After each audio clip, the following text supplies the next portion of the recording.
Terence, when did you know that you were going to beat him over here on your left? When he signed the contract. Why the hell was old Canelo Alvarez take the rematch? All right, why would he start negotiating? And there's a few things going on here. Number one, there was a rematch clause. Listen, however they rate me, it doesn't matter. At the end of the day, we got to fight, and I'm going to win the fight. As simple as that. I try it, but my body just no. Many believe he's a man fighting to preserve what's left of his legacy. After that rough night in September 2025, fans assumed the chapter was closed. The torch appeared to have been passed, and most expected Canelo to fade quietly into retirement. Clearly, that assumption was wrong. As TV Azteca, Mexican boxing channel, is reporting that 4-division world champion, 2-time undisputed super middleweight, first ballot Hall of Famer, Mexican superstar boxer Saul Canelo Alvarez, who is 63 wins, 3 losses, 2 draws, 39 wins by way of knockout, has indeed now, after suffering another loss, after having surgery on his elbow, he is now of the mindset that he can overcome the mountain that it was in September in the form of 5-division world champion, 3-division undisputed world champion, pound for pound king, #1 fighter in the world, first ballot Hall of Famer, superstar boxer, Terence "Bud" Crawford. Breaking news has confirmed that Canelo Alvarez has triggered his rematch clause. He's officially calling out Terence Crawford for a second showdown, targeting May 2026. This isn't some routine fight announcement. It feels like a desperate attempt to reclaim the top spot in the sport. Bull jiving? Listen, Saul Canelo Alvarez versus Terence "Bud" Crawford in negotiations to happen 2026, the rematch. And let me tell you something. What's really motivating him? Redemption or the risk of another punishing defeat? Let's unravel the situation. After September, Canelo's camp remained unusually silent until he appeared unexpectedly on Mexican television. Viewers saw a very different side of him. Less composed businessman, more determined fighter. Network sources reported that Canelo declared the rematch with Crawford as his absolute priority, saying talks for a 2026 fight are already underway and that he wants it no matter what. Can you describe what it all means to you to have, you just made like a whole resume of stuff tonight. It means a lot to me because, you know, anybody can be a nobody, like I said, you know, and that's all they say I've been fighting is nobodies. So what can they say now? Somebody tell me, what can you say now? You can say congratulations. That's it. What can you say? Any words? Thanks. I bet you. That phrase, no matter what, is revealing. Canelo usually negotiates from a position of dominance, choosing weight limits or imposing rehydration rules. This time, insiders say he's willing to give Crawford nearly everything he asks for just to make the fight happen. A viral clip circulating on social media shows Canelo looking laser-focused as he speaks. When asked what to say, a voice off camera simply responds, "Just say congratulations." I believe they have a rematch clause. I'm not sure exactly. I mean, I'm sure there's some kind of wording because Canelo doesn't enter a fight without some kind of wording in terms of a rematch clause. But he's just not going to beat Terence Crawford. It's the style's all wrong for him, the movement's all wrong for him. And that's what I said. You know, going into the fight, I really believe Crawford would win in the style. He's not eyeing a tune-up fight or an easy mandatory defense. He wants one man, the fighter who made him look human. I mean, excuse my language. The size difference of a bigger man changes everything with one punch. And I can see the same thing. Canelo Alvarez will take any punch from Crawford, but I don't think Crawford will take any punches from Canelo. Remember, Canelo got hit by Triple G, the heaviest hitter in that division. And Canelo took those shots like a champ. I don't think Crawford has anything to beat Canelo. As far as they say, who's pound for pound, right? This fight will say that, but who has Crawford really beat? Postal? Gamboa? I mean, Gamboa wasn't the same after he fought him, but I feel Burns. I mean, it's just. I mean, look at Canelo's resume. Cotto, Triple G. Just. I mean, the list goes on and on. Austin Trout. I mean, a lot of world champions, bro. So I feel that's how you measure how great a fighter is through that. So we'll see. But I just feel his resume is just. He's gonna come in this fight, be able to figure out Crawford. So we'll see. So why is he so fixated? To understand that, we have to rewind to September 13th, 2025, the night the myth unraveled. Canelo's Mexican Independence Day headliner was expected to be another celebration. Critics said Crawford was too small and was risking too much by moving up 3 weight classes. I want to ask you a little bit about the history that you made tonight, and I want your opinion on which means the most to you. You became a 5-division world champion. You became the 3rd of 4-division lineal champion with Mayweather and Pacquiao. You became a 3-time undisputed champion, the first ever in the 2, 3, or 4 belt era. And you became the 2nd undisputed champion in 3 weight classes when there was only 1 champion back in 1938 with Henry Armstrong. That's a lot of stuff. You hear that? You hear that? Which do you think means All the of most? It. And all of it. It all goes hand in hand. You know what? Sometimes you try and your body cannot go, right? That's my frustration. Maybe I can figure out Crawford, but my body cannot go. But when the bell rang, size didn't matter, skill did. Crawford didn't just win, he dominated. Judges scored the fight decisively in his favor, nearly sweeping the entire bout. It wasn't luck or a fortunate punch. It was a masterclass that lasted all 12 rounds. Okay, he's a good fighter, a great fighter. I always say before I see him calling me out and won the fight and everything, I say before he's a great fighter. But if you look at his career, mention one elite fighter. Just mention me one elite fighter. Get your reaction to Terence, what he did. That's another crazy thing, right? No, that's not crazy.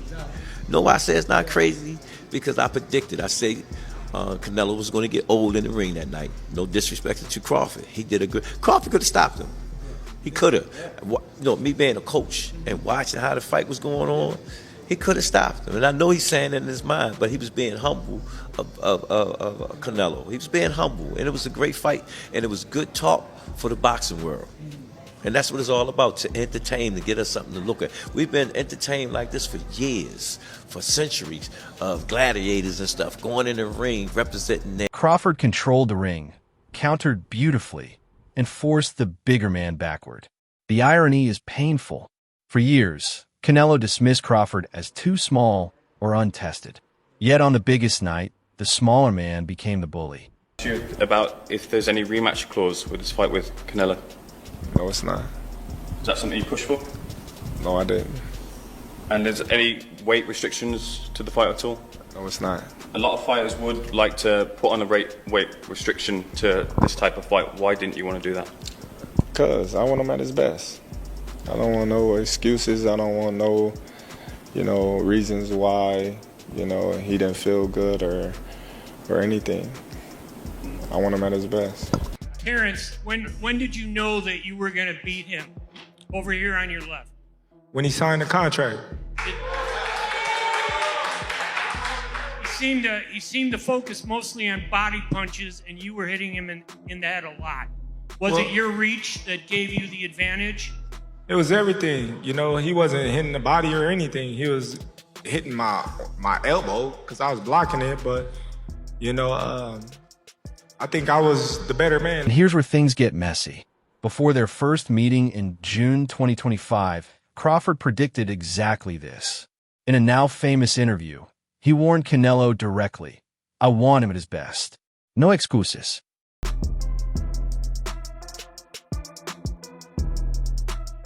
Now, Saul Canelo Alvarez also, last time you saw him, he's, nursing and recovering from an elbow surgery, which he had an elbow injury going into the fight. So, you start thinking about stuff like that. I'm talking about if you Canelo, why would you say, let's go ahead with the rematch? I think I got a shot. All right. Being a competitor for one.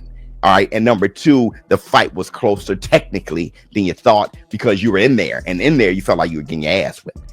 And number three, you went in there nursing an elbow injury. So it's like, I think I may have a chance if I'm 100% healthy. All right. He feels the same way about Bivol because he had a wrist injury going into the Bivol fight. So it's just, you think about all those things. I'm like, let me give myself. He made it clear he didn't want to hear complaints about weight or injuries afterward. But now, whispers from Canelo's team claim he fought with a damaged elbow that needed surgery immediately after. It's the storyline Crawford said he refused to entertain. Why the hell was old Canelo Alvarez take the rematch? All right, why would he start negotiating? And there's a few things going on here. Number one, there was a rematch clause. And I do know right after the fight, so Canelo Alvarez was like, there was nothing I could do with him. But I think what happens is you start to sit back. Let me look at the fights. Let me think about this. The fight was closer than I thought. That's what Canelo's thinking, right? Because technically it was. All right, when you think about the copy boxes, put a pin in that. We all know Terence Crawford whooped that man's ass 11 rounds to 1 in reality. All right. But if you count, punches, landed or copy by, statistically, technically, it was a closer fight. Okay. By suggesting he wasn't at full strength, Canelo is trying to reshape the narrative, convincing himself and fans that a healthy version of him changes everything. But online reaction has been harsh. Many say it looks weak, like he's fallen into Crawford's mental trap. It only fuels demand for a rematch. Mexican ancestors of the past who normally resurrect from their graves and their spirits is in the building to give that great Mexican warrior the energy and the power that he needs to overcome the battle. Well, that didn't work this time. The slim, skinny, dark-skinned dude from Omaha, Nebraska beat you in front of all of those people. So Canelo got to get it back in blood. I respect that, Nello. Go back and do your thing, run it back, and see what you can do differently. You dig? Y'all let me know, what do you think about this Canelo rumored to want to rematch Terence Crawford in his next fight? Peace. And then just as it got a bit closer at the weigh-in, I was like, my heart was like, nah, Canelo's got this, but deep down I kind of knew that it was all wrong for him. And to be honest with you, Canelo knew it was all wrong for him. I had the conversation with Canelo Alvarez probably, a year ago, about Terence Crawford, and he was like, nah, why would I fight Terence Crawford? He hates that style. And when he fought Charlo, I remember him being really disappointed that Charlo just moved and moved and moved. And that's why he ended up fighting Munguia and Berlanga, because they're guys that wouldn't do that and they'd stand in front of him, and that suits him down to the ground. Anyone that's got movement, like Skull, like Crawford, he really struggles against. And when he was a bit younger and fresher, he could probably get away with it and cut it off. And but then you see guys like Bivol and Crawford and these guys beat him because of that movement. And I don't know what he does again. I mean, the biggest money fight out there for him is the rematch. Yes, Canelo has lost before, to Mayweather in 2013 and to Dimitri Bivol in 2022. But those defeats came with context. Youth and inexperience against Mayweather, size disadvantage against Bivol.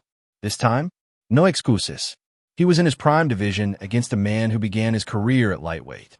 Hey, yo, peace to the family. Look, I don't saw the report. Terence Crawford, Canelo Alvarez. Canelo is saying, from what they're saying out there on the internet, that he wants to rematch Terence Crawford. I think that's a wonderful thing. It makes sense from a financial standpoint. If you Canelo, your ego is involved as well, because you said all of these things. You said the guy's too small. You said he ain't fought nobody. You said he's, your resume is better than his. You said that there's levels to this.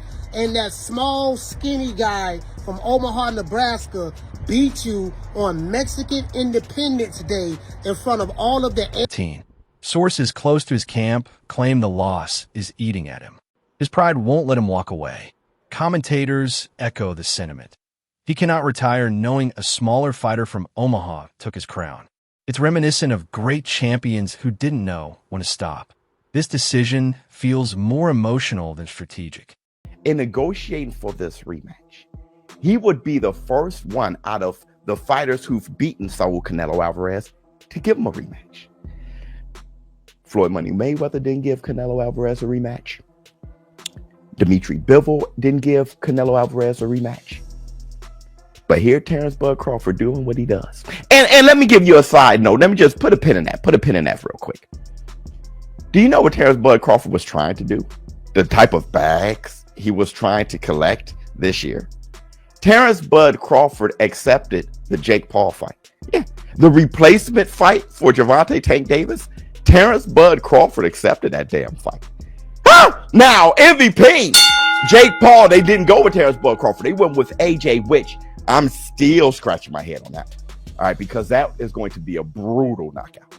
But with that said, Terence Bud Crawford said yes to this, knowing damn well he's going to negotiate with Canelo. You want to talk about the bag? From a business perspective, the rematch is a headache for Canelo's team. For the past decade, he was the A side, controlling venues, gloves, walkouts, and purse splits. That era is over. Crawford now holds the leverage. Financial analysts predict Crawford will demand a 50-50th split or even more. And why not? He dominated the first fight and is doing Canelo a favor by granting a rematch. Remember, Mayweather never gave Canelo a second chance. Neither did Bivol. Crawford is built differently, and he's going to be paid for it. To be honest, when I set my sights on doing something and I know what I'm capable of, it's not like a surprise to me. It's a surprise to y'all because y'all didn't believe me, you know, but for me, I knew I could do it and I believed that I could do it. I just needed the opportunity. No, well, you got two champions and two different styles. And obviously, Crawford was a little quicker. But Canelo didn't have any quit, and he kept coming forward. He kept fighting. So it was a great fight. I would actually like to see it again. The roles have completely reversed. Canelo is chasing the fight. Crawford is counting the dollars. Could change, I think. I would love to see the rematch. I think in the rematch, if he comes back with the hunger that he needs, he could beat Crawford. Because Crawford, you know, is very talented, but I think Canelo could beat him. Canelo's strong, man. Canelo's strong. Canelo could take a good punch. So I think he could just go and don't respect his punch and throw punches even though you're gonna get hit. But don't give up. Keep going. So if they meet in May 2026, how can Canelo win? He's not outboxing Crawford. That much we know. Renowned trainer Robert Garcia offered a bold opinion. Canelo can win, but only by abandoning his usual style. I got a lot of Mexican supporters, you know, they love boxing. I got a lot of people that I grew up with as, you know, Latino, you know, so, you know, this is for the whole Mexican people that love me and support me.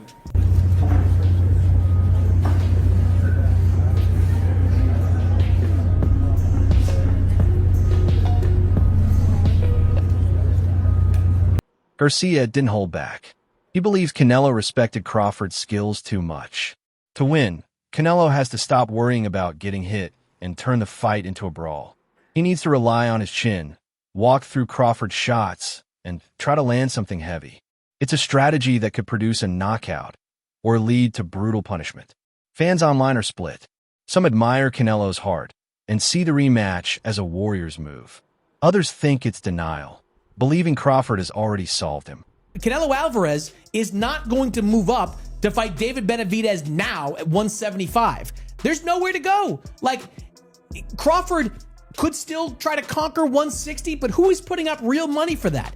Canelo has already cleaned out the 168-pound division. Besides Terence Crawford, where else is he going to go? I just think the more time passes, the more we get away from the outcome of this fight, that's when people are going to start to realize that doing it one more time is in the best interest of both these guys. And for boxing, by the way, because that's another big event that you could put on the calendar. You're pretty stupid for a smart guy, especially. There's also a more cynical angle: money. Some think Canelo knows the end is near and wants one final massive payday, possibly north of $50 million.